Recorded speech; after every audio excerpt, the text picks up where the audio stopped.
Doctor साहब, 26वीं आनी तरमीम के दौरान जो पीटीआई पार्लियामेंटेरियंस नहीं थे मौजूद, उनके लिए पार्टी ने समात के लिए एक कमेटी तश्कील दे दी है। ये सब कुछ जो गुफ्तगू आने वाले चंद दिनों में होगी उसमें बहुत से मामलात अब इरेलीवेंट है, इस वक्त मुकम्मल तौर पे इरेलीवेंट हो चुके हैं।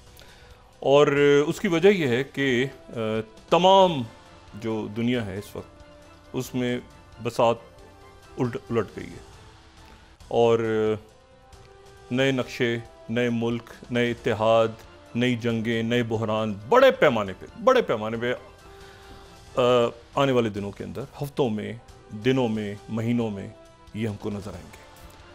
और ये इसमें सिस्टम्स गिरेंगे, शख्सियात गिरेंगी, हुकूमतें गिरेंगी, नक्शे बदले जाएंगे। यानी आप समझें कि पूरी दुनिया में एक जो है ना एक भूचाल है, बड़ा भूचाल है, सियासी, माशी, हर तरफ जो है कि अब क्या होगा ये। और वो बिल्कुल वो हम जिस दुनिया में रह रहे थे, वो यानी जो सियासी दुनिया, माशी दुनिया को कहाँ पे फ़्लाइट चलती हैं, वीज़े कैसे लगते हैं, कौन से मुल्क जाना है, क्या करना है, क्या हो, वो सारा जो है अब नक्शा दुनिया का तब्दील होने जा रहा है, सियासी नक्शा। ये जो बातें होंगी अब सारी, हम जो बड़े वाक़यात होंगे मुल्क के लिहाज से या बाकी जो कि इम्पॉर्टेंट होंगे उस पर हम जिक्र करेंगे। लेकिन वो भी ज़ाहिर है कि हर वाक़या जो मुल्क के अंदर हो रहा है वो भी अहम है। लेकिन फोकस चूँकि वो इंग्लिश में कहते हैं ना कि can't see the forest for the trees, कि आप जो हैं वो दरख्तों को गिनते रहते हैं और फॉरेस्ट को आप नहीं देख पाते, पूरे जंगल को। तो उससे जो है गुरेज करेंगे, कोशिश करेंगे कि फॉरेस्ट पे जहाँ तक नज़र रख सकते हैं रखें, जंगल पे नज़र रखें, दरख्तों को ना गिनें। देखें, हो ये रहा है इस वक्त कि हम पाकिस्तान जो है वो 1947 में वजूद में आया और हमारा यौम आज़ादी 14 अगस्त 1947। ये 1947 जो है ये दूसरी जंग अज़ीम के बाद बरतानिया का ज़वाल शुरू हुआ। और बरतानिया का ज़वाल इस तरह से शुरू हुआ कि बरतानिया बहुत ज़्यादा अपने आप को तमाम जो ज़ाहिर है कि जो पावर्स हैं, जो ताकतें हैं, बड़ी एम्पायर्स होती हैं, वो टूटती हैं। और उनमें से जो अक्सर सल्तनतें टूटती हैं तो वो इस तरह से टूटती हैं कि वो ओवर स्ट्रेच कर जाती हैं, यानी वो बहुत ज़्यादा फैल जाती हैं, अब उनके अंदर इकॉनमी ख़राब होनी शुरू हो जाती है। तो यहाँ दूसरी जंग अज़ीम के बाद जो हालात दुनिया में पैदा हुए, उसके नतीजे में जो है वो यहाँ पर आज़ादी की तहरीक चल रही थी, बहुत अरसे से चल रही थी यहाँ पे। यानी 1857 के बाद से और ईस्ट इंडिया कंपनी जो है उसके आने से पहले से भी यहाँ पर जो कॉलोनाइजेशन हो रही थी उनके अगेंस्ट यहाँ मूवमेंट्स थी। और 1857 के बाद तो बहुत उसने ज़ोर पकड़ लिया था और कांग्रेस वजूद में आई, मुस्लिम लीग वजूद में आई, ये तहरीक खिलाफत वजूद में आई। लेकिन तहरीक खिलाफत जो है वो इंक्लाइंड थी टूवर्ड्स जर्मनी की तरफ थी। और जबकि जो कांग्रेस और मुस्लिम लीग और बाकी जो जमातें हैं उनकी वो आज़ादी लेना चाह रही थी बरतानवी राज के ख़िलाफ़। तो लेकिन वो तो तहरीक खिलाफत जो है जिसमें शुरू में गांधी जी भी थे, तो वो जो है वो तहरीक खिलाफत चूँकि पहले हुई, ठीक है, मौलाना मोहम्मद अली जौहर और शौकत अली और बीएम। एनीवे, तो ये वो फर्स्ट वर्ल्ड वॉर के बाद वो खिलाफत यानी ऑटोमन्स के लिए थी।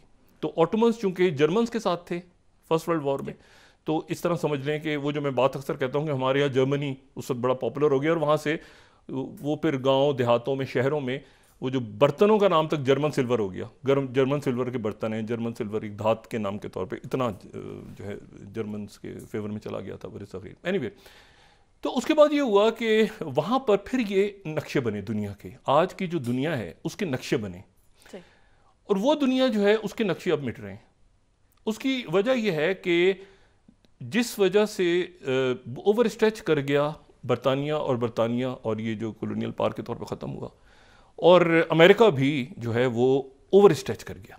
अमेरिका अभी तक दुनिया की सबसे बड़ी सुपर पावर है। चाइना मद्दे मुकाबिल खड़ा हो गया है, आगे बढ़ गया है कई शोबों में, लेकिन मजमूई तौर पे आप समझ लें कि इस तरह हम कह सकते हैं कि एक दो मुतवाज़ी सिस्टम्स हैं दुनिया में, ठीक है। एक सिस्टम ऊपर है, दूसरा सिस्टम उसकी जगह ले रहा है। ये काफ़ी महीनों से, सालों से हम इस पर बहस कर रहे हैं। तो बात सारी ये है कि जो ऐलान हुआ है, यानी ओवर स्ट्रेच कर गया अमेरिका अफ़गानिस्तान में, उसके बाद जनाब इराक वॉर, उसके बाद जो है वो लीबिया में, इधर उधर नेटो, और आखिरी जो अमेरिका के साथ हुआ मामला वो हुआ यूक्रेन की जंग में, जिसमें जो है वो बिल्कुल यानी अमेरिका जो है वो बाइडन इंतज़ामिया जो है वो उसने कहा कि तो चंद दिनों का खेल है, ज़ेलेंस्की का कोई मसला ही नहीं है। और वो जंग फैलते फैलते फैलते फैलते जो है वो बिलियंस ऑफ डॉलर्स अमेरिका के जो हैं वो उसमें खाए गए। और फिर अमेरिका में ये शिद्दत से अंदाज़ा हुआ उनको कि हम जो ओवर स्ट्रेच कर रहे हैं, तो बिल्कुल उसके नतीजे में कहीं यूएसएड है, कहीं ये कहीं वो, बहुत ज़्यादा पैसे आगे पीछे, तो उन पूरी जंगों का जो नतीजा निकलता है किसी वक्त, वो फिर ट्रंप की सूरत निकला है। ट्रंप वो हैं जो कह रहे हैं कि हमें मेक अमेरिका ग्रेट अगेन, यानी ये वो वाली सूरत हाल है कि जिसमें आप समझें कि बरतानिया जो है वो अपने आप को पुल आउट कर रहा है दूसरे मुल्कों से कि हम निकलें वहाँ से। आज़ादी की तहरीकें भी चल रही हैं, कहीं से फ्रांस निकल रहा है, कहीं से 60 की दिहाई में कहीं से इटली निकल रहा है, ये मुल्क जो हैं अपनी जगह जमा हो रहे हैं। और उसके बाद जो है वो नया मंजर कैसे होगा ये उस वक्त तरतीब दिया जा रहा है। तो अभी मैं आपको इसलिए बताऊं कि जो अगले ये जो हफ्ता शुरू हो रहा है कल से इंशाल्लाह, ये अभी से ये 24 घंटे जो है ना, अब पूरी दुनिया ये एक हिजान और टर्मोइल में रहेगी। उसमें मैंने आपसे कहा सिस्टम्स, हुकूमतें, शख्सियात आए जाएंगी, ये रियासतें अपने आप को देख रही हैं अपने कि कैसे हमने अहम फैसले करने हैं, और वो हालात के लिहाज से अपनी पॉलिसीज़ को डायरेक्ट रीडायरेक्ट सेट रीसेट करती जाएंगी। अच्छा, ये इसलिए मैं कह रहा हूँ आपसे कि जो वाइस प्रेसिडेंट जेडी वेंस और सेक्रेटरी डिफेंस, यानी ये तारीखी इकदाम है कि उन्होंने कहा कि हम नेटो से निकल रहे हैं, हम नेटो से निकल रहे हैं। और ये जो हफ्ता शुरू हो रहा है जो मंडे से, उसमें जो मार्को रूबियो हैं सेक्रेटरी स्टेट अमेरिका के, उनके दरमियान और रशिया के फॉरेन मिनिस्टर जो सर्जाई लेवरोव हैं, उनके दरमियान मुलाकात सऊदी अरब में मुतवक्को है। इस बात की तवक्को है कि प्रेसिडेंट पुतिन और प्रेसिडेंट ट्रंप के दरमियान तेज़ी से मुलाकात के लिए जो है वो सऊदी अरेबिया में एक टीम पहुंच रही है। यानी आज तो मार्को रूबियो जो हैं वो थे वहाँ पे इसराइल में, और वहाँ इत्तेफाक से वो 2000 जो बॉम्ब्स भी पहुँच गए वहाँ पे, वो जो ट्रंप ने आने के बाद जिनके ऊपर से बैन हटाया था, लेकिन वो पहुँचे आज ही। तो अब मार्को रूबियो ये भी अमेरिकन पूछ रहे हैं कि भाई वो अरब ममालिक अपना प्लान बताएं कि मुतबादिल प्लान क्या है उनके पास गज़ा के हवाले से और फ़लस्तीन के हवाले से। तो अरब ममालिक ने ये प्लान भी देना है इसी दौरान।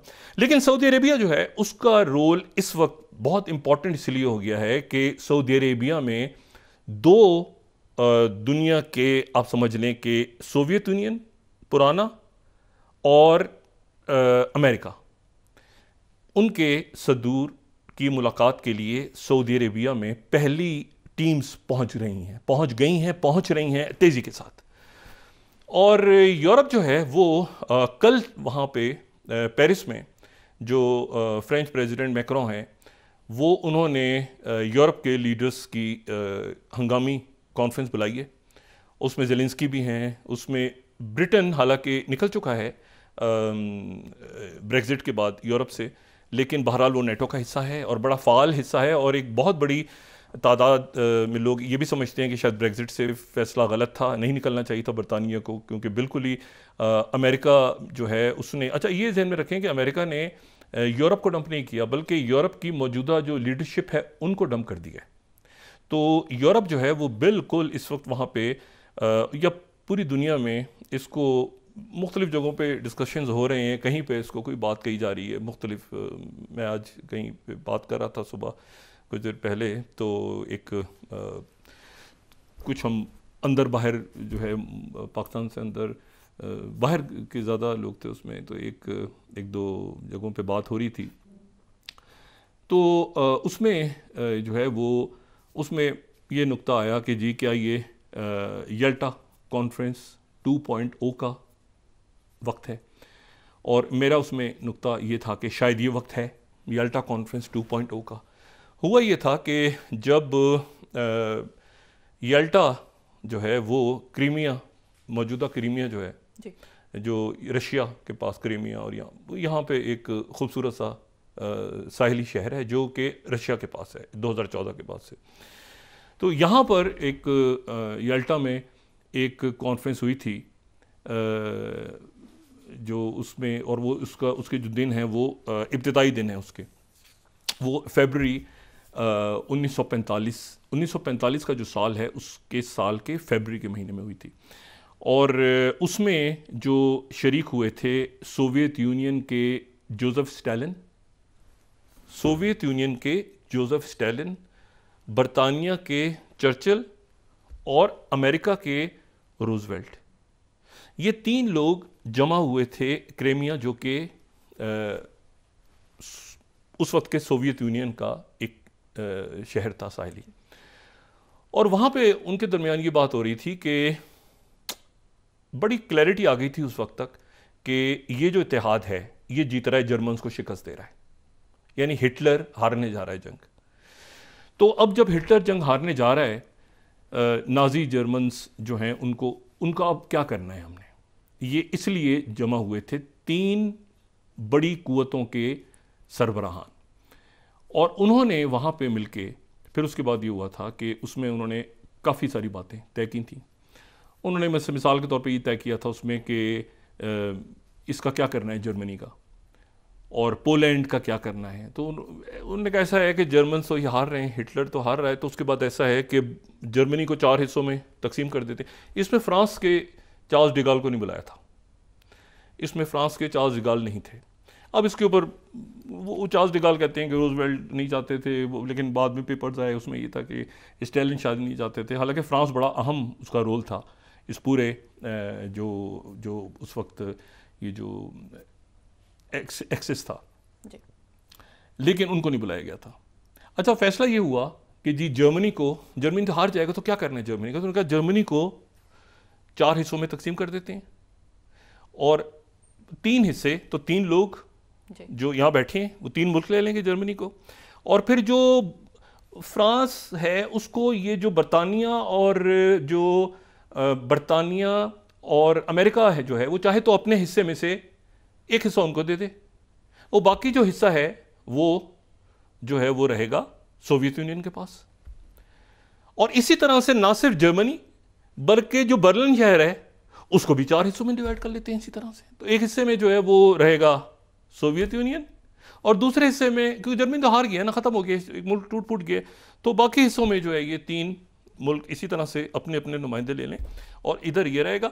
ये वो बर्लिन डिवाइड होता है जो कि बाद में दीवार बर्लिन बनती है, और फिर आगे कई सालों के बाद 1991 में जाके उसको तोड़ा जाता है और एक सिस्टम दुनिया का आगे जाके। लेकिन शुरू में वो आगाज़ इस तरह से होता है कि 3 मुल्क एक तरफ हैं और एक सोवियत यूनियन एक तरफ है, और ये याल्टा कॉन्फ्रेंस के अंदर तय हो रहा है।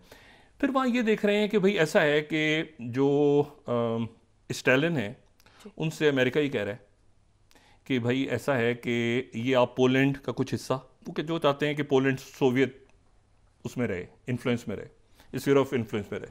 लेकिन यह है कि जो चर्चिल हैं वो चाहते हैं कि वो वहाँ पर इलेक्शंस हों, क्योंकि एक पोलिश एक्साइल गवर्नमेंट बिठाई हुई है, वो कहीं कभी फ्रांस में होती है, वो कई सालों से बेचारे चक्कर में लगे हुए हैं कि हमारा कोई हिस्सा होगा। स्टालिन कह रहे हैं कि फारिग करो उसको, वो जो जिनको तुमने रखा हुआ है पेरिस से, कभी वो पेरिस जाते हैं, बरतानिया जाते हैं, इधर वो तो फारिग करो, कोई हिस्सा नहीं होगा, ये तो हमारे स्फीयर में तय हो गया। अच्छा, फारिग कर दिया उनको, जिनको काफ़ी अरसे से रखा हुआ था। स्टालिन ने फिर ये बात की कि ऐसा है कि ये पोलैंड को हमारे स्फीयर में आ जाएगा, क्योंकि हमारी हिस्ट्री में ये हमेशा जब भी इन्वेजन होती है कोई भी, तो ये पोलैंड के थ्रू होती है। और ये हम पहले भी बात कर चुके हैं कई दफ़ा, वो जनरल विंटर के हवाले से कि वो एक पैसेज बनता है, वो हमेशा वो प्रॉब्लम होती है कि भाई नेपोलियन है और ये जर्मन्स हैं सारे, तो ये पोलैंड के में हमें अपने इन्फ्लुएंस में रखना है। और बाद में फिर वो वार्सा पैक्ट और वो पूरी हिस्ट्री कोल्ड वॉर की हमारे सामने है। तो याल्टा कॉन्फ्रेंस में ये 3 शख्सियात मिलकर दुनिया का फैसला करती हैं कि ऐसे लेके चलना है। लेकिन अमेरिका, रूजवेल्ट ये कहते हैं कि आप पैसिफिक में जहाँ पर हमारी हो रही है लड़ाई जापान से, तो आपने हमारा साथ देना है वहाँ पे, यानी आपने जापान के अगेंस्ट रशिया जो है उसने जो है वो साथ देना है, जापान से महाज खोलना है, क्योंकि हमने पैसिफिक में हमारी जापान से लड़ाई है। तो ये डिसाइड हो जाता है, चले जाते हैं सारे।